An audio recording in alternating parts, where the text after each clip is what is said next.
श्रुतिस्मृतिपुराणानामालयम् करुणालयम् नमामि भगवत्पादशङ्करम् लोकशङ्करम् शङ्करम् शङ्कराचार्यम् केशवम् बादरायणम् सूत्रभाष्यकृतौ वन्दे भगवन्तौ पुनः पुनः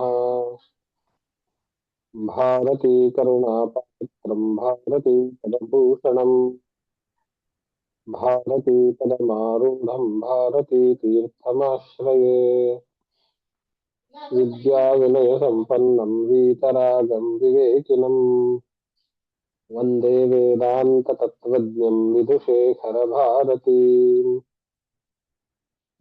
परमम् क्लिष्टवेदान्तम् परया श्लक्ष्मया गिरा यो बोधयति तं वन्दे परमानन्दभारती जन्माद्यस्य यतोऽन्वयादितरतश्चार्थैष्वभिज्ञस्वराट् तेने ब्रह्महृदाय आदिकवये मुह्यन्ति यत्सूरयः तेजो वारिमृदां यथा विनिमयो यत्र त्रिसर्गो मृषा धाम्ना स्वेन सदा निरस्तकुहकं सत्यं परं धीमहि ಜಿಜ್ಞಾಸುಗಳೇ ಬಾದರಾಯಣ ಪ್ರಣೀತವಾಗಿರುವಂತಹ ಶ್ರೀಮದ್ ಭಾಗವತ ಮಹಾಪುರಾಣ ನಾವು ಅದನ್ನು ಕೈಗೆತ್ಕೊಂಡು 6ನೇ ಸ್ಕಂದದಲ್ಲಿ ಪ್ರವೇಶ ಮಾಡಿದ್ದೀವಿ. 6ನೇ ಸ್ಕಂದದಲ್ಲಿ ದಕ್ಷ ಪ್ರಜಾಪತಿಯು ತನ್ನ 10,000 ಪುತ್ರರನ್ನ ಸಂತಾನೋತ್ಪತ್ತಿಗಾಗಿ ತಪಶ್ಚರ್ಯ ಮಾಡೋದಕ್ಕೆ ನಾರಾಯಣ ಸರೋವರಕ್ಕೆ ಕಳಿಸಿದಾಗ ನಾರದರ ಒಂದು ಉಪದೇಶದಿಂದ ಅವರು ವೈರಾಗ್ಯವನ್ನ ತಾಳಿ ವಾಪಸ್ ಹೋದ್ರು, ಸನ್ಯಾಸಿಗಳಾದ್ರು. ಹಾಗೇನೆ 2ನೇ ಬಾರಿ 6,000 ಮಕ್ಕಳನ್ನು ಪಡೆದು ಮಾಡಿದಾಗ ಅದು ಹಾಗೇನೆ ಆಯ್ತು. ಇದರಿಂದ ದಕ್ಷನಿಗೆ ಬಹಳ ಬೇಜಾರಾಗಿ ಕೋಪ ಬಂದು ನಾರದರಿಗೆ ಶಾಪ ಕೊಡ್ತಾನೆ, ನೀನು ನಿರಂತರವಾಗಿ ಸಂಚಾರ ಮಾಡ್ತಾನೆ ಇರು ಅಂತ. ಆಮೇಲೆ ದಕ್ಷ ಪ್ರಜಾಪತಿಯು ಸಂತಾನ ಅಭಿವೃದ್ಧಿಗಾಗಿ ತನ್ನ ಯೋಚನೆ ಬದಲಾಯಿಸಿ ನಾನು ಪುತ್ರರನ್ನು ಪಡೆದುಕೊಂಡು ಮಾಡಿದಾಗ ಇಲ್ಲಿ ಗಮನಿಸಬೇಕಾಗಿರೋ ಅಂಶ ಅಂದ್ರೆ ಪುತ್ರರನ್ನು ಪಡ್ಕೊಳ್ಳೋದು ಅಂತ ಹೇಳಿದ್ರೆ ಯೋಗ್ಯರಾದ ಪುತ್ರರನ್ನು ಪಡ್ಕೊಳ್ಳೋದಕ್ಕೆ ಅವರು 1000 ವರ್ಷ ತಪಶ್ಚರ್ಯ ಮಾಡೋರು ಮುಂಚೆ, ಆಮೇಲೆ ಸಂತಾನ ಪಡೆಯೋರು. ಇದನ್ನ ಗಮನದಲ್ಲಿ ಇಟ್ಕೊಳ್ಬೇಕು. ಅಂತಹ ಶ್ರಮ ವ್ಯರ್ಥವಾಯ್ತಲ್ಲ ಅನ್ನೋದನ್ನ ನೋಡಿ ಅವರು ಪುತ್ರಿಯರನ್ನು ಪಡೆದುಕೊಂಡು ತನ್ಮೂಲಕವಾಗಿ ಬೇರೆ ಬೇರೆ ವಂಶಗಳ ಮೂಲಕವಾಗಿ ಈ ಜಗತ್ತಿನ ಸಂತಾನಾಭಿವೃದ್ಧಿಯನ್ನ ಪ್ರಜಾ ಸಂತತಿಯನ್ನ ವಿಸ್ತರಿಸೋಣ ಅಂತ ಯೋಚನೆ ಮಾಡಿ 60 ಜನ ಪುತ್ರಿಯರನ್ನು ಪಡೆದುಕೊಳ್ತಾನೆ. ಅದರಲ್ಲಿ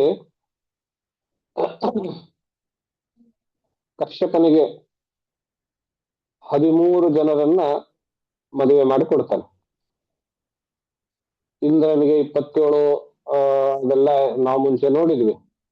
ರುದ್ರನಿಗೆ 2, 4, ಹೀಗೆ ತಾರ್ಕ್ಷನಿಗೆ 4 ಇತ್ಯಾದಿಗಳನ್ನು ನೋಡಿದ್ವಿ. ಕಶ್ಯಪ ಬ್ರಹ್ಮನಿಗೆ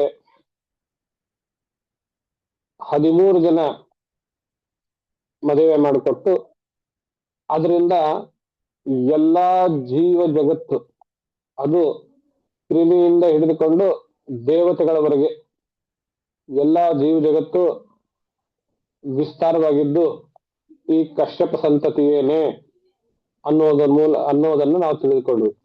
ವೃಕ್ಷ ಜಾತಿ, ನದಿ ಜಾತಿ, ಸರ್ಪ ಜಾತಿ ಇತ್ಯಾದಿ ಇತ್ಯಾದಿ ಎಲ್ಲವನ್ನು ನಾವು ಆ ಕಶ್ಯಪನ ಬೇರೆ ಬೇರೆ ಮಡದಿಯರ ಮೂಲಕ ಅಂತ ನಾವು ಹಿಂದಿನ ಪಾಠದಲ್ಲಿ ತಿಳ್ಕೊಂಡ್ವಿ. ಅದರಲ್ಲಿಯೇನೆ ದಿತಿ ದೇವಿಯ ಸಂತಾನ ಎಲ್ಲ ದೈತ್ಯರಾದರು, ಅದಿತಿ ದೇವಿಯ ಸಂತಾನರೆಲ್ಲ ದೇವತೆಗಳಾದರು. ಅವರನ್ನ ಆದಿತೇಯರು ಅಂತ ಕರೀತಾರೆ ಅನ್ನೋದು ಅಮರಕೋಶದಲ್ಲಿ ನಾವು ನೋಡ್ತೀವಿ. ಆದಿತ್ಯಾರ್ಭವ ಸ್ವಪ್ನ ಅಮರ್ತ್ಯ ಅಮೃತಾಂಧಸಃ ಅಂತ ಅಮರಕೋಶದ ಶ್ಲೋಕ. ದೇವತೆಗಳು ಅನ್ನೋದಕ್ಕೆ ಅಮರಕೋಶದಲ್ಲಿ ಇರುವಂತಹ ಹೆಸರಿದು ಆದಿತ್ಯಾಹ ಅಂತ. ಆದಿತೇಯ ದಿವಿಷದ ಅಂತ. ಆದಿತೇಯ ಅಂತಲೂ ಅವರಿಗೆ ಹೆಸರು. ಅದಿತಿಯ ಮಕ್ಕಳಾಗಿರೋದ್ರಿಂದ ಆದಿತೇಯರು ಅಂತ. ಕಶ್ಯಪ ಮತ್ತು ಅದಿತಿಯರ ಮಕ್ಕಳು 12 ಜನ. ಅವರು ದ್ವಾದಶಾದಿತ್ಯರು ಅಂತಲೂ ಪ್ರಸಿದ್ಧ, ಆದಿತೇಯರು ಅಂತಲೂ ಪ್ರಸಿದ್ಧ, ದೇವ ಸಂತಾನ ಅಂತಲೂ, ದೇವ ಸಂತಾನದ ಮೂಲರು ಇವರು, ಅದಿತಿ ದೇವಿಯನೇ ದೇವತೆಗಳ ತಾಯಿ ಅನ್ನೋದು ಪ್ರಸಿದ್ಧ. ಯಾರ್ಯಾರವರು ಅಂತ ನೋಡಿದ್ರೆ ಆ 12 ಜನ ವಿವಸ್ವಾನ್, ಅರ್ಯಮ, ಪೂಷಾ, ತ್ವಷ್ಟಾ, ಸ್ತವಿತಾ, ಭಗ, ದಾತ, ವಿಧಾತ, ವರುಣ, ಮಿತ್ರ, ಶಕ್ರ, ಉರುಕ್ರಮ.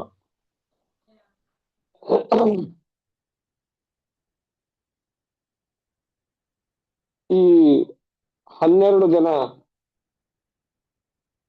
ಅದಿತಿ ದೇವಿಯರ ಮಕ್ಕಳಲ್ಲಿ ಆದಿತ್ಯರಲ್ಲಿ ಮೊದಲನೇನಾಗಿರುವಂತವನಿಗೆ ವಿವಸ್ವಾನ್, ಅವನಿಗೆ ವೈವಸ್ವತ ಮನು ಅಂತಲೂ ಅವನಿಗೆ ಹೆಸರು. ಅವನಿಗೆ ಸಂಜ್ಞಾ ಮತ್ತು ಛಾಯಾ ಎಂಬ ಇಬ್ಬರು ಹೆಣ್ಣು ಇದ್ರು. ಹಾಗೆ ನೋಡಿದ್ರೆ ವಿವಸ್ವಾನ್ ಅನ್ನೋದು, ಇವರೆಲ್ಲರೂ ಈ ಎಲ್ಲ ಹೆಸರುಗಳು ಸೂರ್ಯನ 12 ಹೆಸರುಗಳು ಹೌದು. ಅದು ಒಂದು ಅರ್ಥ. ವಿವಸ್ವಾನ್, ಅರ್ಯಮ, ತ್ವಷ್ಟ, ಭಗ ಇವೆಲ್ಲ ಸೂರ್ಯನ ಹೆಸರುಗಳು ಹೌದು. ಇವರೆಲ್ಲರೂ ದ್ವಾದಶ ಆದಿತ್ಯರು ಅಂತ ಹೇಳ್ತಾರಲ್ಲ, ಆದಿತ್ಯ ಮಕ್ಕಳು ಆದಿತ್ಯರು, ದ್ವಾದಶರು ಇರೋದ್ರಿಂದ ದ್ವಾದಶ ಆದಿತ್ಯರು ಅಂತ ಹೇಳ್ತಾರೆ. ಹಾಗಾಗಿ ಈ ವಿವಸ್ವಾನ್ ಅನ್ನುವ ಹೆಸರಿನ ಸೂರ್ಯನಿಗೆ ಅಥವಾ ಆದಿತ್ಯನಿಗೆ ಸಂಜ್ಞಾ ಮತ್ತು ಛಾಯಾ ಅನ್ನುವಂತಹ ಇಬ್ರು ಮಡದಿಯರು. ಸಂಜ್ಞಾ ದೇವಿಯಲ್ಲಿ ಯಮ ಮತ್ತು ಯಮಿ ಎನ್ನುವಂತಹ ಅಣ್ಣ ತಂಗಿಯರನ್ನು ಪಡ್ಕೊಳ್ತಾನೆ. ಆತನೇ ಪ್ರಸಿದ್ಧವಾಗಿರುವಂತಹ ಯಮ, ಮೃತ್ಯು ದೇವತೆ. ಯಮಿ ಅಂದ್ರೆ ಯಮುನಾ ನದಿ ಅವಳು. ಅದೇ ಸಂಜ್ಞಾದೇವಿ ಒಂದು ಕುದುರೆ ರೂಪದಲ್ಲಿರುವಾಗ ಆ ವಿವಸ್ವಂತನಿಂದ ಆ ಕುದುರೆಯ ಮೂಲಕವಾಗಿ ಅಶ್ವಿನಿ ದೇವತೆಗಳು ಹುಟ್ಟುಕೊಳ್ತಾರೆ. ಅವರಿಬ್ರು ಇರ್ತಾರೆ. ಅವರು ಅವಳಿ ದೇವತೆಗಳು. ಅವರು ದೇವಲೋಕದ ವೈದ್ಯರು ಅಂತ ಪ್ರಸಿದ್ಧ. ಅವರು ಅಶ್ವಿನಿ ದೇವತೆಗಳು.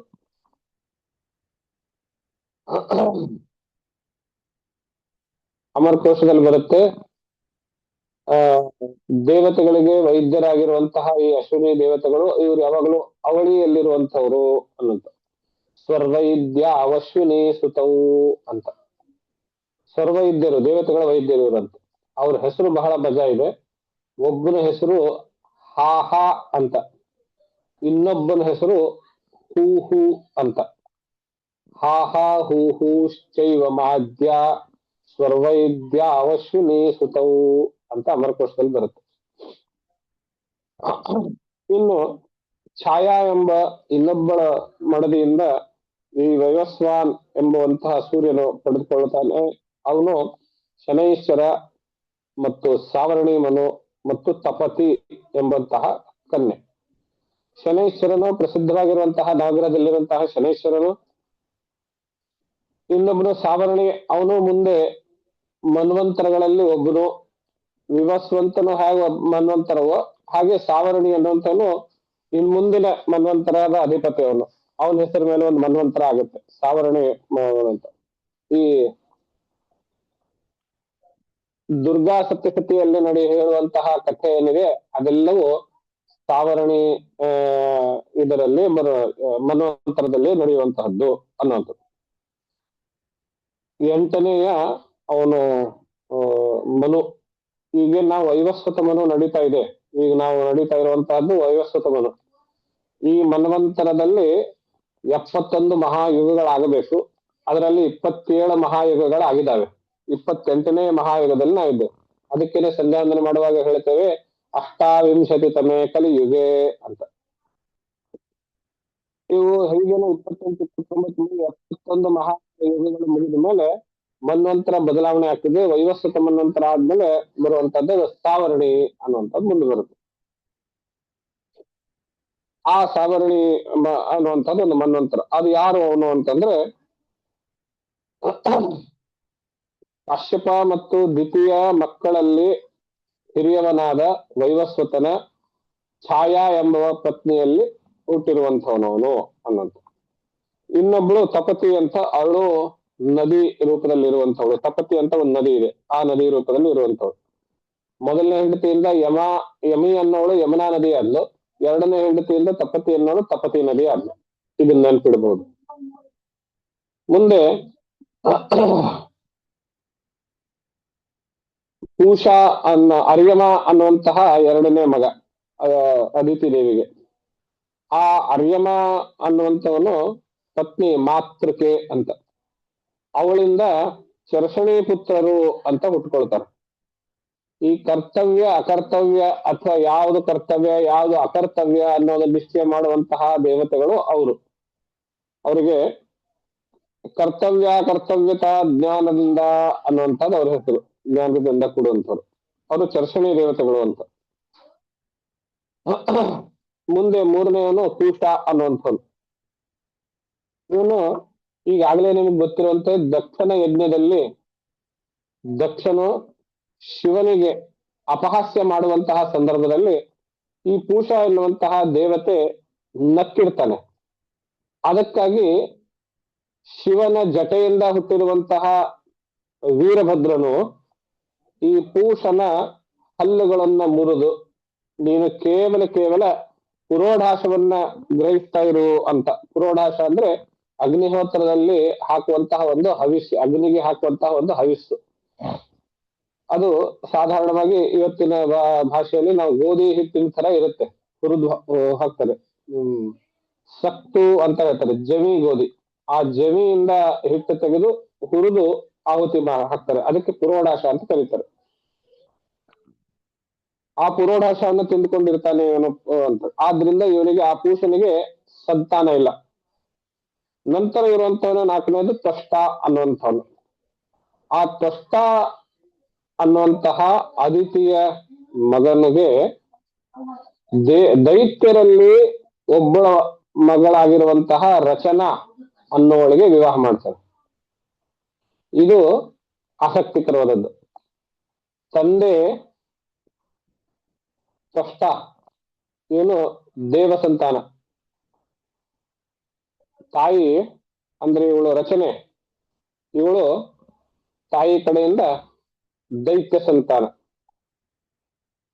ಆದ್ರಿಂದ ಇವರಿಬ್ಬರಿಂದ ಹುಟ್ಟಿರುವಂತವನು ಯಾರಿದ್ದಾರೆ, ಅವನು ವಿಶ್ವರೂಪ ಅನ್ನುವಂಥವ್ನು. ಸನ್ನಿವೇಶ ಮತ್ತು ವಿಶ್ವರೂಪ ಅನ್ನುವಂಥದ್ದು ಇಬ್ರು ಹುಟ್ಟುತ್ತಾರೆ. ಆ ವಿಶ್ವರೂಪನು ಬಹಳ ತೇಜಸ್ವಿಯಾಗಿರುವಂಥವನು, ಬಹಳ ಜ್ಞಾನಿಯಾಗಿರುವಂಥವನು.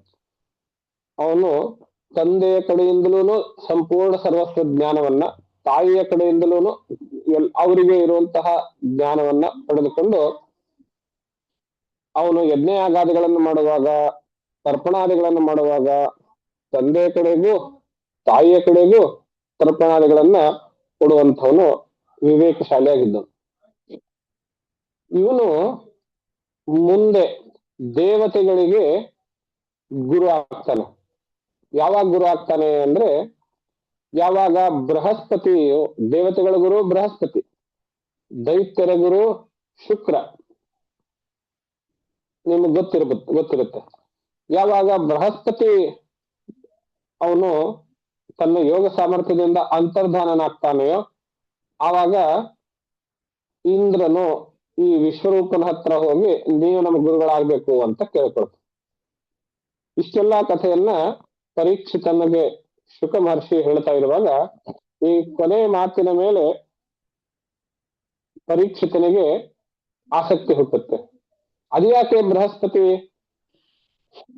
ಇಂದ್ರನ ಸಭೆಯನ್ನ ಬಿಟ್ಟು ಹೋದ್ನು, ಅದ್ಯಾಕೆ ಅವನು ಅಂತರ್ಧಾನನಾದನು, ಅದ್ಯಾಕೆ ಇಂದ್ರನಿಗೆ ಈ ವಿಶ್ವರೂಪನನ್ನ ಗುರುವಿನ ಸ್ಥಾನದಲ್ಲಿ ಕುಳ್ಳಿಸುವಂತಹ ಪರಿಸ್ಥಿತಿ ಬಂತು, ಅದೇನಾಯ್ತು ಅದನ್ನೆಲ್ಲ ಹೇಳ್ಬೇಕು ಅಂತ ಕೇಳ್ತಾನೆ. ಇಲ್ಲಿಗೆ ಮುಂದಿನ ಅಧ್ಯಾಯ, 7ನೇ ಅಧ್ಯಾಯ ಪ್ರಾರಂಭವಾಗುತ್ತೆ. ಶುಕನ ಪ್ರಶ್ನೆ, ಪರೀಕ್ಷಿತನ ಪ್ರಶ್ನೆ. ಕಸ್ಯ ಹೇತೋ ಪರಿತ್ಯಕ್ತ ಆಚಾರ್ಯೇಣಾತ್ಮನಃಸುರಾಃ ಏತದಾಚಕ್ಷ ಭಗವನ್ ಶಿಷ್ಯಾಣಾಂ ಅಕ್ರಮಂ ಗುರು.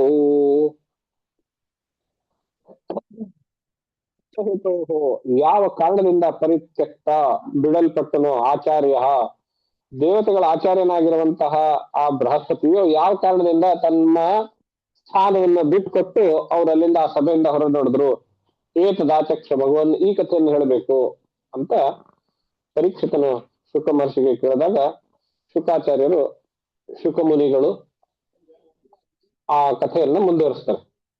ಒಮ್ಮೆ ಇಂದ್ರನ ಸ್ವರ್ಗದಲ್ಲಿ ಇಂದ್ರನು ಎಲ್ಲಾ ಶಕ್ತಿಗಳನ್ನ ಪಡೆದುಕೊಂಡು ಬಹಳ ಅಹಂಕಾರ ಗರ್ವದಿಂದ ವಿಜೃಂಭಿಸ್ತಾ ಇರುವಂತಹ ಕಾಲ, ಇನ್ನು ನನಗೆ ಯಾರು ಶತ್ರುಗಳೇ ಉಳಿದಿಲ್ಲ ಅನ್ನೋ ರೀತಿಯಲ್ಲಿ ಆ ಎಲ್ಲಾ ಶತ್ರುಗಳ ಗಮನಕ್ಕೂ ನನ್ನ ಸಾಮರ್ಥ್ಯವೇ, ನನ್ನ ಪೌರುಷವೇನೆ, ನನ್ನ ಪರಾಕ್ರಮವೇನೆ ಕಾರಣ ಎನ್ನುವಂತಹ ಅಹಂಕಾರದಿಂದ ನಡೆದುಕೊಳ್ತಾ ಇರುವಂತಹ ಕಾಲದಲ್ಲಿ ದೇವಸಭೆಯಲ್ಲಿ ಒಂದ್ ದಿವಸ ಎಲ್ರೂ ಅವರವರ ಆಸ್ಥಾನದಲ್ಲಿ ಕುಳಿತುಕೊಂಡಿದ್ದಾರೆ.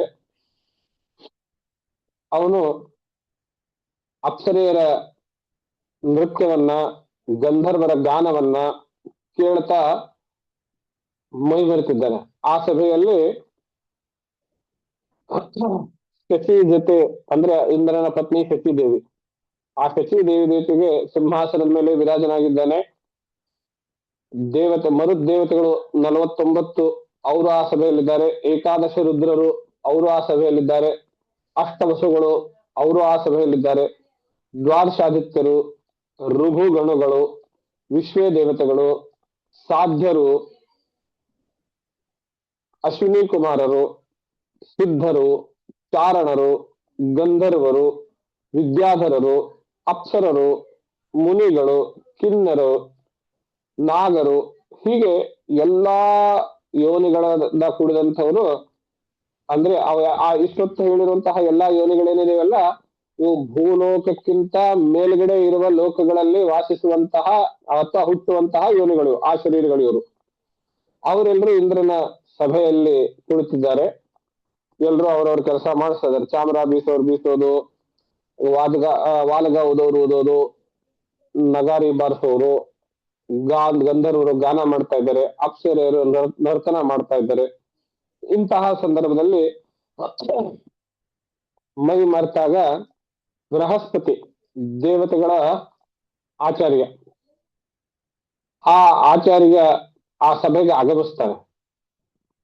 ಅವನನ್ನು ಗಮನಿಸಿ ಬೃಹಸ್ಪತಿ ಸ್ಥಾನದಿಂದ, ಮಹಿಮೆಯಿಂದ ಇಂದ್ರನಿಗೂ ಶ್ರೇಷ್ಠನಾಗಿರುವಂಥವನು. ಇದಕ್ಕೆ ಆಧಾರ ಏನು ಅಂದ್ರೆ, ತೈತ್ತರೀಯ ಉಪನಿಷತ್ತಿನಲ್ಲಿ ಭೃಗುವಲ್ಲಿ ಅನ್ನುವಂತಹ 3ನೇ ಭಾಗದಲ್ಲಿ ಬ್ರಹ್ಮಜ್ಞಾನ ಅಂದ್ರೆ ಏನು ಅಂತ ತಿಳಿದುಕೊಳ್ಳೋದಕ್ಕೆ, ಬ್ರಹ್ಮಜ್ಞಾನದಿಂದ ಉಂಟಾಗುವಂತಹ ಆನಂದ ಎಷ್ಟಿರುತ್ತೆ ಅಂತ ತಿಳಿ ಹೇಳೋದಕ್ಕೆ ಒಂದು ಸುಮ್ಮನೆ ಕಂಪ್ಯಾರಿಟಿವ್ ಸ್ಟಡಿ ತರ ಹೇಳ್ತಾರೆ. ಕಂಪೇರ್ ಮಾಡಿ ಒಬ್ಬ ಗಟ್ಟಿಮುಟ್ಟಾದ ಯುವಕನಿಗೆ ಇಡೀ ಭೂಮಂಡಲದ ಆಧಿಪತ್ಯ ಅವನಿಗೆ ಕೊಟ್ರೆ ಅದು ಒಂದು ಮಾನುಷ ಆನಂದ ಅಂತ ಅದಕ್ಕೊಂದು ಹೆಸರಿಡ್ತಾರೆ. ಅಂತಹ 100 ಮಾನುಷ ಆನಂದಗಳು ಸೇರಿದ್ರೆ ಒಂದು ಪಿತೃಗಳ ಆನಂದ ಅಂತ. ಅಂತಹ 100 ಪಿತೃಗಳ ಆನಂದ ಸೇರಿದ್ರೆ ಒಂದು ಆಜಾನ ದೇವತೆಗಳ ಆನಂದ. ಅಂತಹ 100 ಆಜಾನ ದೇವತೆಗಳ ಆನಂದ ಸೇರಿದ್ರೆ ಕರ್ಮ ದೇವತೆಗಳ ಆನಂದ ಅಂತ ಹೇಳ್ತಾರೆ. ಹಾಗೆ ಅಂತಹ 100 ಕರ್ಮ ದೇವತೆಗಳ ಆನಂದ ಸೇರಿದ್ರೆ ಒಂದು ದೇವತೆಯ ಆನಂದ. ಅಂತಹ 100 ದೇವತೆಯ ಆನಂದ ಸೇರಿದ್ರೆ ಒಂದು ಇಂದ್ರನ ಆನಂದ ಅಂತ ಹೇಳ್ತಾರೆ. ಹಾಗೆ ಅಂತಹ 100 ಇಂದ್ರನ ಆನಂದ ಸೇರಿದ್ರೆ ಒಂದು ಬೃಹಸ್ಪತಿಯ ಆನಂದ ಅನ್ನುವ ಮಾತು ತೈತ್ತರೀಯ ಉಪನಿಷದಲ್ಲಿ ಇರುತ್ತೆ. ಇದರ ಆಧಾರದ ಮೇಲೆ ನಾವೇನ್ ತಿಳ್ಕೊಳ್ತೀವಿ?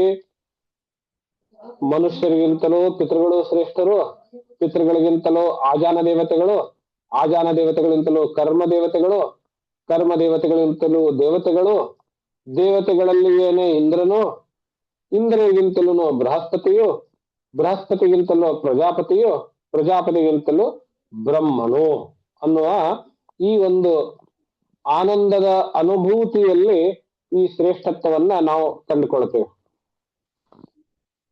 ಈ ಆಧಾರದ ಮೇಲೆ ಬೃಹಸ್ಪತಿ ಇಂದ್ರನಿಗಿಂತ ಮೇಲ್ನವನು. ಆದರೂ ಅವನು ಅಹಂಕಾರ ಈ ಎಲ್ಲ ಗೌರವಾದಿಗಳನ್ನೆಲ್ಲ ಮರೆತು ತನ್ನ ಆಸನದಿಂದ ಎದ್ದು ನಿಲ್ಲೋದಿಲ್ಲ ಅವನು, ಗೌರವ ಸೂಚಕವಾಗಿ. ಹಾಗೆಯೇ ತನ್ನ ಆ ನರ್ತನ ಗಾನದಲ್ಲಿಯೇನೆ ಮಗ್ನನಾಗಿರ್ತಾನೆ.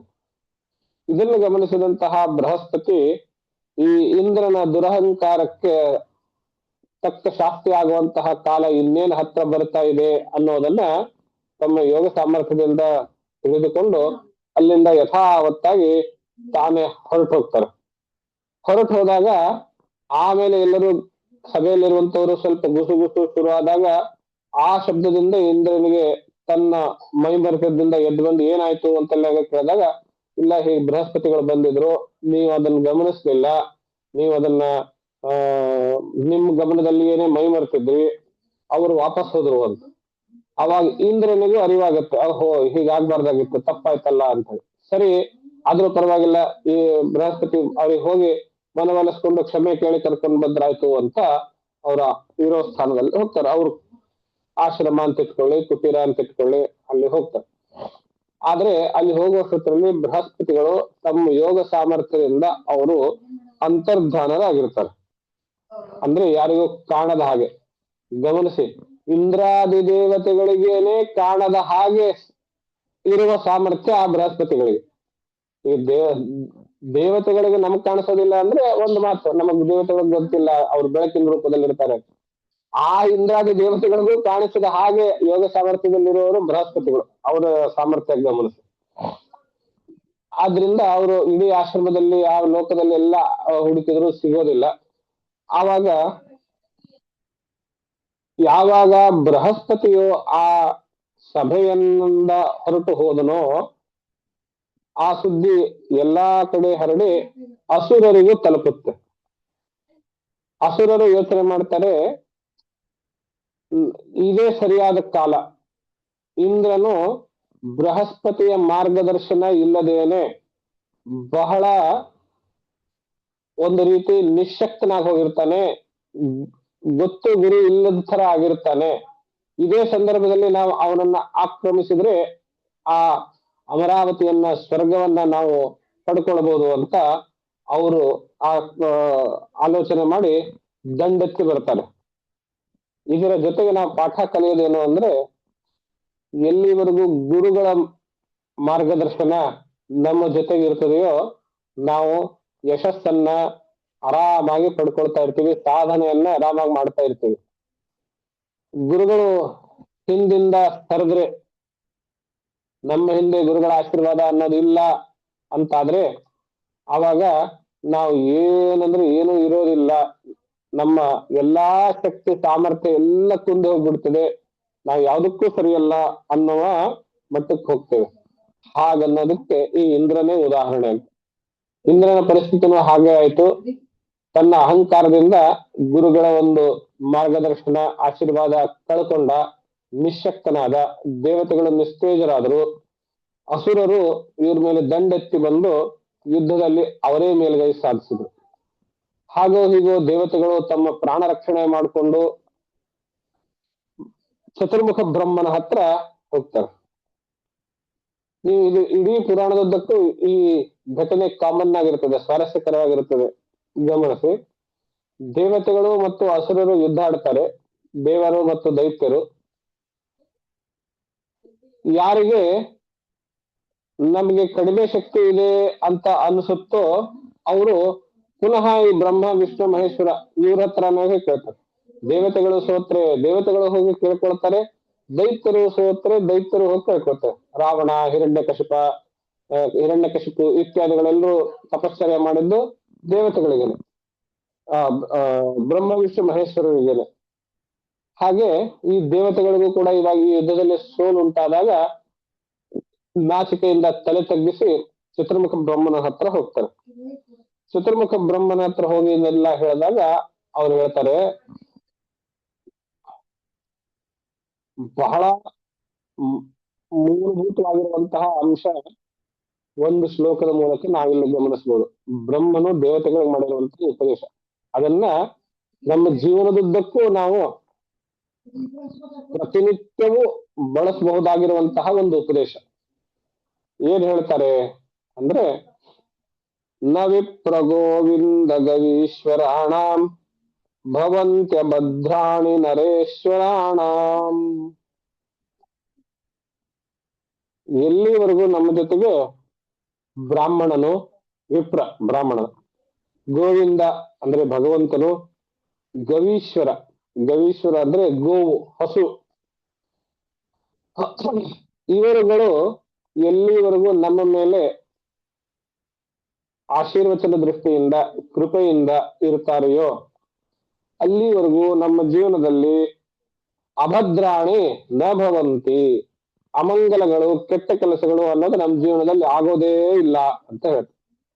ಅಂದ್ರೆ ಏನರ್ಥ, ನಮ್ಮ ಜೀವನದಲ್ಲಿ ನಮಗೆ ಯಾವಾಗಲೂ ಒಳ್ಳೇದೇ ಆಗಬೇಕು ಅಂದ್ರೆ ನಾವು ಗೋವು, ವಿಪ್ರ ಮತ್ತು ಭಗವಂತ ಇವರುಗಳ ಸೇವೆಯಲ್ಲಿ ಸದಾ ಕಾಲದಲ್ಲಿ ನಿರತರಾಗಿರ್ಬೇಕು ಅನ್ನುವಂತ ಹೇಳ್ತಾರೆ. ನ ವಿಪ್ರ ಗೋವಿಂದ ಗವೀಶ್ವರಾಣಾಂ ಭವಂತ್ಯ ಭದ್ರಾಣಿ ನರೇಶ್ವರಾಣಾಂ ಅನ್ನುವಂಥದ್ದು. ಗೋವಿನ ಆಶೀರ್ವಾದ, ಗೋವಿಂದನ ಆಶೀರ್ವಾದ, ವಿಪ್ರರ ಆಶೀರ್ವಾದ ನಮ್ಮ ಹಿಂದೆ ಇದ್ರೆ ಯಾವತ್ತಿಗೂ ಅಭದ್ರಾಣಿ, ಅಮಂಗಲಗಳು, ಕೆಟ್ಟ ಘಟನೆಗಳು, ಸೋಲು ಅನ್ನೋದು ಕೆಟ್ಟದೆ ತಾನೆ, ಇಂಥದ್ದು ಯಾವುದು ನಮ್ಮ ಜೀವನದಲ್ಲಿ ನಡೆಯೋದಿಲ್ಲ, ಯಾರದೇ ಜೀವನದಲ್ಲಿ ನಡೆಯೋದಿಲ್ಲ ಅನ್ನುವಂತ ಮಾತು ಭಗವಂತ ಚತುರ್ಮುಖ ಬ್ರಹ್ಮನು ಇಂದ್ರ ಇತ್ಯಾದಿ ದೇವತೆಗಳಿಗೆ, ಇಂದ್ರನೇ ಮೊದಲಾದ ಉಳಿದ ದೇವತೆಗಳಿಗೆ ಹೇಳ್ತಾರೆ. ಇದರ ಆಶಯ ಏನಾಗಿತ್ತು ಅಂದ್ರೆ, ನೀನು ಇಂದ್ರನು ಬ್ರಾಹ್ಮಣನಾಗಿರುವಂತಹ ಆ ಬೃಹಸ್ಪತಿಗೆ ಅವಮಾನ ಮಾಡಿದೆ, ಅವರು ಅಲ್ಲಿಂದ ಹೊರಟರು. ಆದ್ರಿಂದ ಒಂದು ನೀನು ಆ ಬೃಹಸ್ಪತಿಯನ್ನ ಮರಳಿ ಕರೆದುಕೊಂಡು ಬಾ, ಅಂತಹ ಪ್ರಯತ್ನ ನೀನ್ ಮಾಡದೆ ಅವರು ನಿನ್ನ ದೃಷ್ಟಿಗೆ ಗೋಚರವಾಗ್ಲಿಲ್ಲ.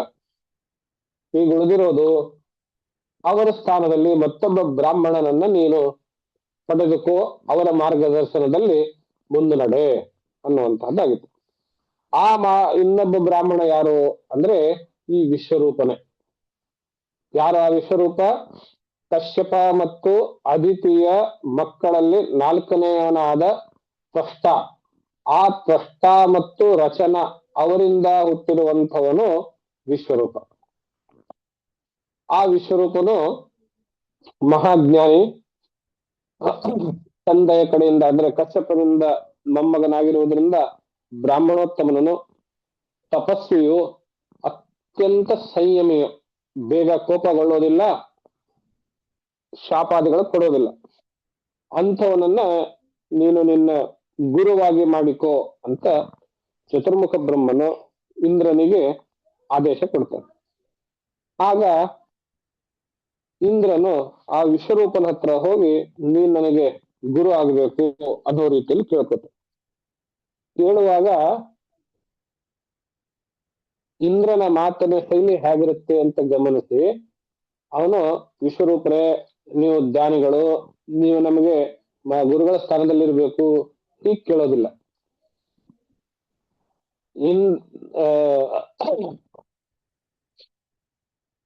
ಕಶ್ಯಪನ ಮೊಮ್ಮಗ ಅಂದ್ರೆ ಇಂದ್ರನಿಗೆ ಮಗನ ಸ್ಥಾನದಲ್ಲಿರುವವನಾಗ್ತಾನೆ ಸಂಬಂಧದಿಂದ ಅಲ್ವೇ. ಆದ್ರಿಂದ ಅವನೇನ್ ಹೇಳ್ತಾನೆ, ನೋಡ್ಕಣಯ್ಯ ವಿಶ್ವರೂಪ, ಮಕ್ಕಳ ಕರ್ತವ್ಯ ಏನು ಅಂದ್ರೆ ತಂದೆಗಳ ಮಾತನ್ನ, ತಂದೆ ತಾಯಿಯರ ಮಾತುಗಳನ್ನ ನಡೆಸ್ಕೊಡೋದು. ಆದ್ರಿಂದ ನಮ್ಮ ಆಸೆ ಇವಾಗ ನಮ್ಗೆ ಗುರುಗಳ ಸ್ಥಾನದಲ್ಲಿ ಅವಶ್ಯಕತೆ ಇದೆ, ಆದ್ರಿಂದ ನೀನ್ ಬರಬೇಕು ಅನ್ನೋ ರೀತಿಯಲ್ಲಿ ಅವರಿಗೆ ಹೇಳ್ತಾರೆ. ಪುತ್ರಾಣಾಂ ಹಿ ಪರೋ ಧರ್ಮ ಪಿತೃಶುಶ್ರೂಷಣಂ ಸತಾಂ ಅಪಿ ಪುತ್ರವತಾಂ ಬ್ರಹ್ಮನ್ ಕಿಮುತ ಬ್ರಹ್ಮಚಾರಿಣಾಂ. ಪುತ್ರರ ಪರಮ ಕರ್ತವ್ಯ ಯಾವುದು ಅಂದ್ರೆ ಪಿತೃಶುಶ್ರೂಷಣಾಂ ಸತಾಂ ಅಂತ. ತಂದೆ ತಾಯಿಯ ಸೇವೆಯೇನೆ ಪಿತೃಗಳ ಪರಧರ್ಮ ಅಂತ. ಈ ಶ್ಲೋಕ ಅಂಡರ್ಲೈನ್ ಮಾಡ್ಕೊಳ್ಳಿ.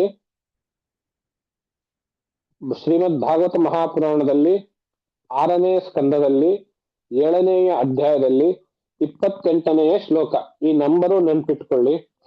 ಸ್ವಲ್ಪ ದಿವಸಗಳ ಹಿಂದೆ ಇದೇ ನಮ್ಮ ಗುಂಪಿನಲ್ಲಿ ಚರ್ಚೆ ಆಯ್ತು. ಅಮೆರಿಕದಲ್ಲಿರುವ ಭಾರತೀಯರು ಅವರೊಂದು ಕ್ಲೇಮ್ ಮಾಡಿದ್ರು, ನಮ್ಮ ಶಾಸ್ತ್ರೀಯ ಚಿಂತನೆಯಲ್ಲೇ ತಂದೆ ತಾಯಿಗಳನ್ನ ನೋಡ್ಕೊಳ್ಬೇಕು ಎನ್ನುವಂತಹ ನಿರ್ದಿಷ್ಟ ಆದೇಶಗಳು ಸ್ಪಷ್ಟವಾಗಿ ಇಲ್ಲದೆ ಇರುವುದರಿಂದ ತಂದೆ ತಾಯಿಗಳನ್ನ ನೋಡಿಕೊಳ್ಳದವರ ಸಂಖ್ಯೆ ಹೆಚ್ಚಿಗಾಗಿದೆ ಅನ್ನುವ ಚರ್ಚೆ ನಮ್ಮ ಗುಂಪಲ್ಲಿ ನಾನು ನೋಡಿದ್ದೆ. ಅವರಿಗೆ ಈ ಶ್ಲೋಕ ಉತ್ತರ. ಪುತ್ರಾಣಾಂಬಿ ಪರೋಧರ್ಮ, ಮಕ್ಕಳ ಪರಮಧರ್ಮ ಯಾವುದು ಅಂದ್ರೆ ಪಿತೃಶುಶ್ರೂಷಣಂ ಸತಾಂ. ಪಿತೃಶುಶ್ರೂಷ, ಪಿತೃ ಅಂದ್ರೆ ಇಲ್ಲಿ ತಂದೆ ತಾಯಿ ಇಬ್ರು ಬಂದ್ರು, ಅವರ ಶುಶ್ರೂಷಣ ಸೇವೆ ಅದುವೇನೆ ಅವರ ಪರಮೋಧರ್ಮ ಅನ್ನುವಂತಹದ್ದು. ಇದಕ್ಕಿಂತಲೂ ನೇರವಾಗಿ ಹೇಗ್ರಿ ಹೇಳಬೇಕು ಮಕ್ಕಳು ತಂದೆ ತಾಯಿಗಳನ್ನು ನೋಡ್ಕೊಳ್ಬೇಕು ಅನ್ನುವ ಮಾತನ್ನು ಇದಕ್ಕಿಂತ ಸ್ಪಷ್ಟವಾಗಿ ನೇರವಾಗಿ ಹೇಗೆ ಹೇಳೋದಕ್ಕೆ ಸಾಧ್ಯ?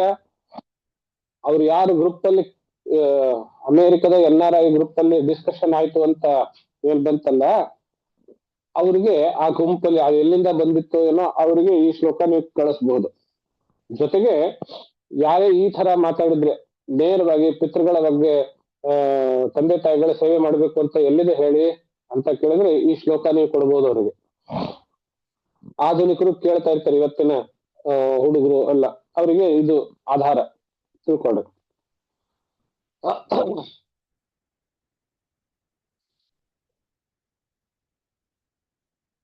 ಈ ತಂದೆ ತಾಯಿ ಇವರ ಬಗ್ಗೆ ಒಂದು ಪರ್ಸಾನಿಫಿಕೇಶನ್ ತರ ಹೇಳ್ತಾರೆ, ಮೂರ್ತಿ ಮತ್ತಾದ ಯಾರು ಯಾವ ಗುಣಗಳ ಮೂರ್ತಿ ರೂಪ ಅನ್ನೋ ರೀತಿಯಲ್ಲಿ ಮುಂದಿನ ಶ್ಲೋಕ ಹೇಳ್ತಾರೆ. ಬಹಳ ಆಸಕ್ತಿಕರವಾಗಿದೆ. ಆಚಾರ್ಯೋ ಬ್ರಹ್ಮಣೋ ಮೂರ್ತಿ, ಪಿತಾ ಮೂರ್ತಿ ಪ್ರಜಾಪತೆ, ಭ್ರಾತಾ ಮರುತ್ಪತೇರ್ಮೂರ್ತಿ, ಮಾತಾ ಸಾಕ್ಷಾತ್ ಕ್ಷಿತೆ ಸ್ತನು, ದಯಯಾ ಭಗಿನಿ ಮೂರ್ತಿ, ಧರ್ಮಸ್ಯಾತ್ಮಾತಿಥಿ ಸ್ವಯಂ, ಅಗ್ನೇರಭ್ಯಾಗತೋ ಮೂರ್ತಿ, ಸರ್ವಭೂತಾನಿ ಚಾತ್ಮನಃ. ಆಚಾರ್ಯೋ ಬ್ರಹ್ಮಣೋ ಮೂರ್ತಿ, ನಮ್ಮ ಗುರುಗಳು ಅಂತ ನಾವೇನು ಹೇಳ್ತೀವಲ್ಲ ಅವರು ಸಾಕ್ಷಾತ್ ಬ್ರಹ್ಮನ ಮೂರ್ತಿವತ್ತ ರೂಪ ಅಂತ, ಅದಕ್ಕೆ ಆಚಾರ್ಯ ದೇವೋ ಭವ ಅಂತ ಹೇಳುತ್ತೆ ತೈತ್ತಿರೀಯ ಉಪನಿಷತ್ನಲ್ಲಿ. ಆಮೇಲೆ ಪಿತಾಮೂರ್ತಿ ಪ್ರಜಾಪತೇ, ತಂದೆಯನ್ನು ಸಾಕ್ಷಾತ್ ಪ್ರಜಾಪತಿಯ ಮೂರ್ತಿವತ್ತ ರೂಪ, ಪಿತೃದೇವೋ ಭವ ಅಂತ ಹೇಳುತ್ತೆ. ಭ್ರಾತಾ ಮರುತ್ಪತೇರ್ಮೂರ್ತಿ, ಮರುದ್ದೇವತೆಗಳು ಅಂತ ಏನಿದ್ದಾರೆ ಅವರುಗಳ ಮೂರ್ತಿವೆತ್ತ ರೂಪ ಯಾವುದು ಅಂದ್ರೆ ಅದು ಭ್ರಾತ, ಅಣ್ಣ ತಮ್ಮ ಅವರು. ಮಾತಾ ಸಾಕ್ಷಾತ್ ಕ್ಷಿತೆ ಸ್ತನುಹು, ತಾಯಿ ಸಾಕ್ಷಾತ್ ಭೂಮಿಯ ಮೂರ್ತಿವೆತ್ತ ರೂಪ ಅಂತ ಹೇಳ್ತಾರೆ. ದಯಾಯಾ ಭಗಿನಿ ಮೂರ್ತಿ, ಅಕ್ಕ ತಂಗಿಯರು ದಯೆಯ ಕರುಣೆಯ ಮೂರ್ತಿವೆತ್ತ ರೂಪ ಅಂತ. ಧರ್ಮಸ್ಯಾತ್ಮಾತಿಥಿ ಸ್ವಯಂ, ಅತಿಥಿ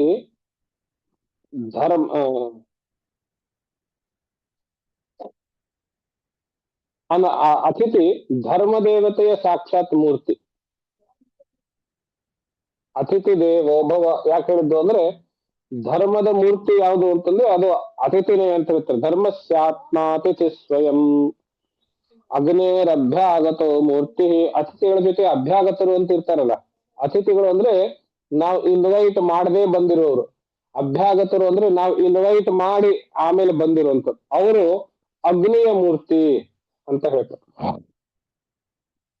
ಮೊನ್ನೆ ಶಂಕರ ಮಠದಲ್ಲಿ ನಾನು ಮಾತನಾಡುವಾಗ ಇದೇ ವಿಚಾರ ಬಂದಿತ್ತು. ಅಲ್ಲಿ ಹೇಳಿದ್ದು ವಿವಾಹಾದಿಗಳಲ್ಲಿ ನಾವು ನಮಗೆ ಬೇಕಾದವರು ಇಷ್ಟರು ನೆಂಟರು ಅಂತ ಹೇಳಿ ಎಲ್ಲರನ್ನು ಊಟಕ್ಕೆ ಕರೆದಿರ್ತೇವಲ್ವಾ, ಅವ್ರಿಗೆ ಊಟಕ್ಕೆ ಹಾಕೋದು ಅಂದ್ರೆ ಅಗ್ನಿಯಲ್ಲಿ ಆಹುತಿ ಹಾಕಿದಂತೆ.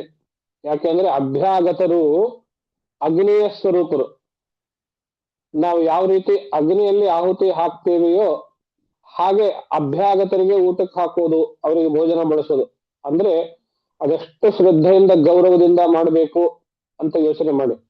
ಇವಾಗ ಹೇಗೆ ನಡೀತಾ ಇದೆ, ನಾವು ಅವ್ರಿಗೆ ಇನ್ವೈಟ್ ಮಾಡಿದ್ದೀವಿ ಅಂದ್ರೆ ಅವ್ರು ಬರೋದು, ನಾವು ಸ್ಟೇಜ್ ಮೇಲೆ ನಿಂತಿರೋದು. ಮುಂಚೆ ಹೇಗಿರ್ತಿತ್ತು ಅಂದ್ರೆ ಯಜಮಾನನ ಅಣ್ಣ ತಮ್ಮಂದ್ರು ಅವರು ಯಾರಾದ್ರೂ ಬಾಗಿಲ ಹತ್ರ ನಿಂತ್ಕೊಂಡು ಸ್ವಾಗತ ಮಾಡೋರು. ಆಮೇಲೆ ಯಜಮಾನ ಸ್ಟೇಜ್ ಮೇಲೆ ಇದ್ದು ಅವರಿಗೂ ಕುಶಲೋಪರಿ ಕೇಳ್ಕೊಂಡು ಆಮೇಲೆ ಉಡುಗೊರೆ ಕೊಡೋದೆಲ್ಲ ಆದ್ಮೇಲೆ ಊಟದ ಪಂಕ್ತಿನಲ್ಲಿ ಹೋದಾಗ ಅಲ್ಲಿ ಇನ್ನೊಬ್ರು ತಮ್ಮ ಅಣ್ಣ ಇದ್ದು ನಿಂತುಬಿಟ್ಟು ಊಟದ ವ್ಯವಸ್ಥೆಯನ್ನ ಬಂದವರಿಗೆ ಅವರಿಗೆ ಜಾಗ ಮಾಡಿ ಕೂಡಿಸಿ ನಿಧಾನಕ್ಕಾಗ್ಲಿ ಬೇಕಾಗಿದ್ದು ತೆಗೆದುಕೊಳ್ಳಿ ಅಂತೇಳಿ ಆತ್ಮೀಯತೆಯಿಂದ ಗೌರವ ಆಧಾರದಿಂದ ಅವರಿಗೆ ಆತಿಥ್ಯವನ್ನು ಕೊಡುವನು, ಉಣಬಡಿಸುವಂತವನು. ಅದು ಯಾಕೆ ಅಂತಂದ್ರೆ ಹಿಂದೆ ಬಹಳ ಜನ ಇದ್ರು, ಕೆಲಸ ಇರ್ತಿದ್ದಿಲ್ಲ ಅವರಿಗೆ, ಅದಕ್ಕಾಗಿ ಹೀಗ್ ಮಾಡ್ತಿದ್ರು ಅಂತಲ್ಲ. ನಮ್ಮ ಹಿರಿಯರಿಗೆ ಗೊತ್ತು, ಅಭ್ಯಾಗತರು ಅಂದ್ರೆ ಇವರು ನಮ್ಮನ್ನ ಹರಸ್ಲಿಕ್ಕೆ ಬಂದಂಥವ್ರು, ಇವರು ಸಾಕ್ಷಾತ್ ಅಗ್ನಿಯ ಸ್ವರೂಪರು. ನಾವು ಅವ್ರಿಗೆ ಊಟಕ್ಕೆ ಹಾಕೋದು ಒಂದೇ, ಅಗ್ನಿಯಲ್ಲಿ ಹೋಮ ಮಾಡೋದು ಒಂದೇ. ನಾವು ಅಭ್ಯಾಗತರಿಗೆ ಊಟಕ್ಕೆ ಹಾಕೋದು, ಭೋಜನ ಮಾಡಿಸೋದು ಅಂದ್ರೆ ಅದು ಅಗ್ನಿಯಲ್ಲಿ ಹೋಮ ಮಾಡದಂತೆ, ಅಂದ್ರೆ ಅದು ಒಂದು ಹೋಮಕ್ಕೆ ಸಮ ಅನ್ನೋದು ಅವ್ರಿಗೆ ಗೊತ್ತಿತ್ತು. ಆದ್ರಿಂದ ಅವರು ಬಹಳ ಶ್ರದ್ಧೆಯಿಂದ ಮಾಡ್ತಾ ಇದ್ರು. ಇವಾಗ ಹೇಗಿದೆ ನಮ್ಮ ವ್ಯವಸ್ಥೆ, ಆಧುನಿಕ ಸಮಾಜದ ವ್ಯವಸ್ಥೆ ಅಂದ್ರೆ ನೀವೇ ಬನ್ನಿ, ನೀವೇ ಅಲ್ಲಿ ತಟ್ಟೆ ಇರುತ್ತೆ, ತಟ್ಟೆ ತಗೊಳ್ಳಿ, ಅದ್ರ ಕೆಳಗಡೆ ಒಂದು ಟಿಶ್ಯೂ ಇಟ್ಟಿರ್ತಾರೆ, ನೀವೇ ಕ್ಲೀನ್ ಮಾಡ್ಕೊಳ್ಳಿ, ಆಮೇಲೆ ಸರದಿನಲ್ಲಿ ಅಲ್ಲಿ ಯಾರಾದ್ರೂ ಇದ್ರೆ ನೀವು ಅವ್ರ ಹತ್ರ ತಟ್ಟೆ ತೆಗೆದುಕೊಂಡು ಹೋಗಿ ಅವ್ರ ಎದುರುಗಡೆ ನಿಂತು ಹಾಕಿಸ್ಕೊಳ್ಳಿ, ಅವ್ರು ಹಾಕ್ತಾರೆ. ಆಮೇಲೆ ಲೈನಲ್ಲೇ ಹಾಕಿಸ್ಕೊಂಡು ಬಂದು ಆಮೇಲೆ ನಿಮ್ಗೆ ಎಲ್ಲಿ ಬೇಕೋ ಅಲ್ಲಿ ಕೂತ್ಕೊಂಡು ತಿನ್ನಿ, ಆಮೇಲೆ ಅಲ್ಲಿಟ್ಕೊಂಡು ಹೋಗಿ ಅನ್ನೋ ತರ ವ್ಯವಸ್ಥೆ ಆಗಿದೆ. ಇದನ್ನ ನಾವು ಗಂಭೀರವಾಗಿ ಪರಿಗಣಿಸ್ಬೇಕು. ಇದ್ರ ಬಗ್ಗೆ ಈ ಎರಡು ಶ್ಲೋಕಗಳು ನನಗೆ ನಮ್ಮ ಸಮಕಾಲೀನ ಸಮಾಜಕ್ಕೆ ಹೇಳಬೇಕಾಗಿರುವಂತಹ ಶ್ಲೋಕ ಅಂತ ಹೇಳಿ ಭಾವಿಸಿರುವುದರಿಂದ ಈ ಎರಡು ಶ್ಲೋಕಗಳನ್ನ ನಾನು ನೋಟ್ ಮಾಡಿ ಇಟ್ಕೊಂಡಿದ್ದೆ. 29 ಮತ್ತು 30 ಶ್ಲೋಕಗಳು, 6ನೇ ಸ್ಕಂದ 7ನೇ ಅಧ್ಯಾಯ 29-30 ಶ್ಲೋಕಗಳು. ಹೀಗೆ ಈ ಎಲ್ಲಾ ಮಾತುಗಳನ್ನ ಹೇಳಿ ಇಂದ್ರನು ಆ ಇವನಿಗೆ ವಿಶ್ವರೂಪನಿಗೆ ಹೇಳ್ತಾರೆ, ನೀವು ವಯಸ್ಸಿನಲ್ಲಿ ಚಿಕ್ಕವನಾದ್ರೂ ಪರವಾಗಿಲ್ಲ, ನೀನು ಬಹಳ ಜ್ಞಾನಿ ಆಗಿರುವುದರಿಂದ ನಮಗೆ ಗುರುವಿನ ಸ್ಥಾನದಲ್ಲಿರಬೇಕು, ದೇವಗುರು ಸ್ಥಾನದಲ್ಲಿ ನೀನಿರ್ಬೇಕು ಅಂತ ಕೇಳ್ಕೊತೇನೆ. ನಗರ್ಹಯಂತಿ ಹ್ಯರ್ಥೇಶು ಯವಿಷ್ಠಾಂಗ್ರಭಿವಾದನಂ ಛಂದೋಭ್ಯೋನ್ಯತ್ರ ನ ಬ್ರಹ್ಮನ್ ವಯೋ ಜ್ಯೇಷ್ಠಸ್ಯ ಕಾರಣಂ. ನೀನು ವಯಸ್ಸಿನಲ್ಲಿ ಚಿಕ್ಕವನಾಗಿದ್ರು ಜ್ಞಾನಿ ಆಗಿರುವುದರಿಂದ ನಿನಗೆ ನಾನು ಅಭಿವಾದನ ಮಾಡ್ತಾ ಇದ್ದೇನೆ. ಹಾಗೆ ಅಭಿವಾದನ ಮಾಡೋದು ಜ್ಞಾನದಿಂದ, ವಯಸ್ಸಿನಿಂದ ಕಡಿಮೆ ಆದ್ರೂ ಜ್ಞಾನದಿಂದ ಹಿರಿತನ ಅನ್ನೋದು ಬಂದಿರ್ತದೆ, ಆ ಜ್ಞಾನಕ್ಕಾಗಿ ಅನ್ನೋ ಮಾತನ್ನ ಹೇಳಿ ನಮಗೆ ಗುರುಸ್ಥಾನದಲ್ಲಿ ನೀನು ಅಲಂಕರಿಸಬೇಕು ಅನ್ನುವಂತಹ ರೀತಿಯಲ್ಲಿ ಆ ವಿಶ್ವರೂಪನಿಗೆ ಕೇಳಿಕೊಳ್ತಾನೆ. ಮುಂದೆ ವಿಶ್ವರೂಪನು ಅವ್ರಿಗೆ ಏನು ಉತ್ತರ ಹೇಳ್ತಾನೆ, ಮುಂದಿನ ಘಟನೆ ಎಲ್ಲ ಆ ಇಂದ್ರನೇ ಆ ವಿಶ್ವರೂಪನನ್ನ ಶಿರಚ್ಛೇದನ ಮಾಡ್ತಾನೆ. ಆಮೇಲೆ ಅದರಿಂದ ಕೋಪಗೊಂಡಂತಹ ತಂದೆ ತ್ವಷ್ಟ ಈ ಇಂದ್ರನನ್ನ ಸಂಹಾರ ಮಾಡೋದಕ್ಕೆ ಯಜ್ಞ ಮಾಡ್ತಾನೆ. ಆ ಯಜ್ಞದಿಂದ ಹುಟ್ಟಿರುವಂತವನೇ ವೃತ್ರನು, ಅವನು ವೃತ್ರಾಸುರ ಅಂತ ಪ್ರಸಿದ್ಧಿ ಆಗ್ತಾನೆ. ಆ ವೃತ್ರಾಸುರನ ಉಪಟಳ ತಾಳಲಾರ್ದೆ ಇವರು ಮತ್ತೆ ಚತುರ್ಮುಖ ಬ್ರಹ್ಮನಲ್ಲಿ ಹೋಗ್ತಾರೆ. ಆಮೇಲೆ ಅವನು ಅದಕ್ಕೆ ಪರಿಹಾರ ಏನು ಅಂತಂದ್ರೆ ಒಂದು ವಜ್ರಾಯುಧ ಬೇಕು. ಆ ವಜ್ರಾಯುಧ ನೀನು ಯಾವುದರಿಂದ ಅಲ್ಲ, ಪುನಃ ಒಬ್ಬ ಬ್ರಾಹ್ಮಣ, ಆ ಬ್ರಾಹ್ಮಣನ ಎಲುಬಿನಿಂದಲೇನೆ, ಶರೀರದ ಎಲುಬಿನಿಂದಲೇನೆ ಆ ವಜ್ರಾಯುಧ ಸಾಧ್ಯ. ನೀನ್ ಅದನ್ನ ಆ ಬ್ರಾಹ್ಮಣನಲ್ಲಿ ಹೋಗಿ ಕೇಳಿ ತೆಗೆದುಕೋ ಅಂತ. ದಧೀಚಿ ಅಂತ ಒಬ್ಬ ಬ್ರಾಹ್ಮಣ, ಅವನಿಂದ ಪಡೆದುಕೋ ಅಂತ ಹೇಳಿ ಅವನು ಎಲುಬುಗಳಿಂದ ಪಡೆದುಕೊಂಡು ಅಂತಹ ವಜ್ರಾಯುಧ ತಯಾರು ಮಾಡುವಂತಹದ್ದು. ಆ ಎಲ್ಲ ಕಥೆ ನಾವು ನಾಳೆ ದಿವಸ ವೃತ್ರಾಸುರನ ವಧೆ, ಆ ಕಥೆಯ ವಿಚಾರವನ್ನ, ಬಹಳ ಮಹತ್ವದ ವಿಚಾರಗಳಿದ್ದಾವೆ, ಅದನ್ನು ನಾವು ನಾಳೆ ದಿವಸ ಮುಂದುವರಿಸೋಣ ಅಂತ ಹೇಳಿ ಇವತ್ತಿನ ಪಾಠದ ಭಾಗವನ್ನ ತಮ್ಮೆಲ್ಲರ ಹೃದಯದಲ್ಲಿರುವಂತಹ ಪರಮಾತ್ಮ ಅಡಿಯಲ್ಲಿ ಅರ್ಪಿಸಿ ವಾಣಿಗೆ ವಿರಾಮವನ್ನು ನೀಡುತ್ತೇವೆ. ತತ್ಸತ್ ಶ್ರೀ ಕೃಷ್ಣ ಅರ್ಪಣಮಸ್ತು. ಎಲ್ರಿಗೂ ನಮಸ್ಕಾರ. ಶುಭರಾತ್ರಿ.